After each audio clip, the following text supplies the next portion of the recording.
Assalamualaikum warahmatullahi wabarakatuh. Perkenalkan, nama saya Anisha Maulidah.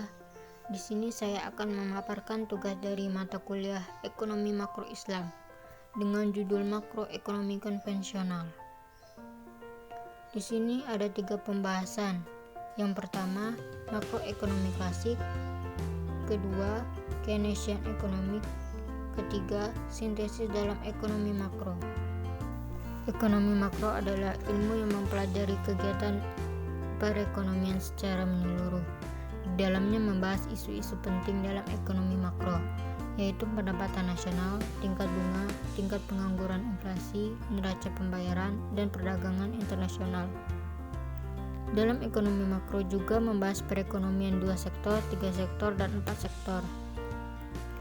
Perekonomian 2 sektor adalah perekonomian yang terdiri dari sektor rumah tangga dan sektor perusahaan, yang mana tidak ada campur tangan pemerintah seperti pembayaran pajak dan pengeluaran pemerintah, dan juga tidak melibatkan perdagangan luar negeri seperti ekspor dan impor. Dalam perekonomian 2 sektor, sumber pendapatan yang dihasilkan dari rumah tangga adalah dari sektor perusahaan yang berupa gaji, upah, sewa, bunga, keuntungan.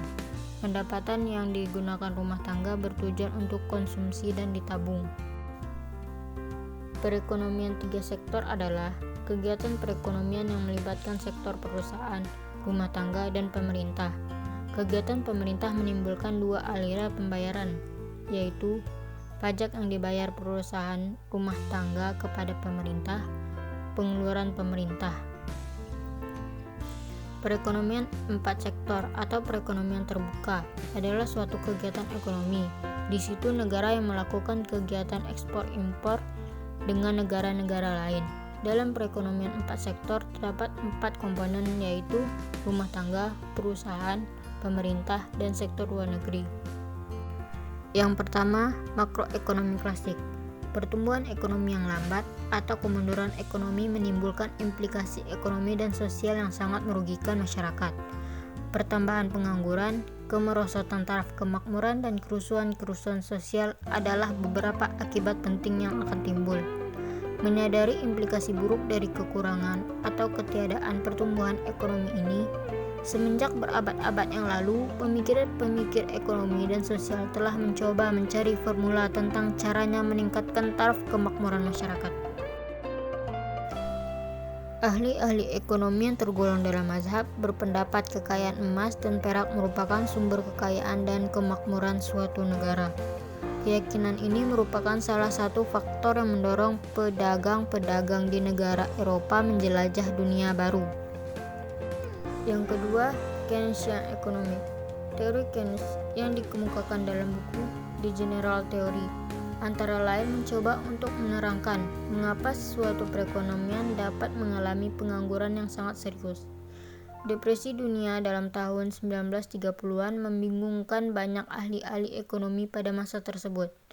Peristiwa yang berlaku pada masa tersebut adalah sangat berbeda dengan yang selalu diterangkan dan diyakini oleh ahli-ahli ekonomi klasik.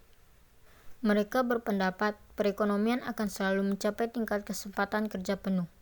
Apabila berlaku pengangguran, sistem pasaran bebas dengan sendirinya akan membuat penyesuaian-penyesuaian sehingga kesempatan kerja penuh tercapai kembali. Mereka berkeyakinan kebijakan pemerintah tidak diperlukan untuk memulihkan kegiatan ekonomi ke tingkat kesempatan kerja penuh. Ketiga, sintesis dalam ekonomi makro. Sintesis neoklasik merupakan sistem yang pertama kali dikenalkan oleh Paul Samuelson pada tahun 1950-an. Sintesis ini merupakan gabungan dari pendekatan neoklasik dalam pengajaran ekonomi mikro dengan pendekatan Keynesian dalam pengajaran ekonomi makro.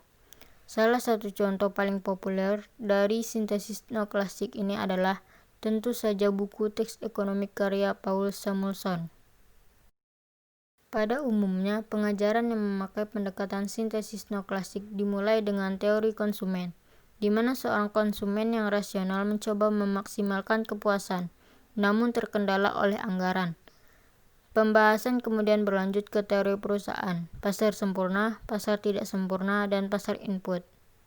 Sekian dari saya, terima kasih.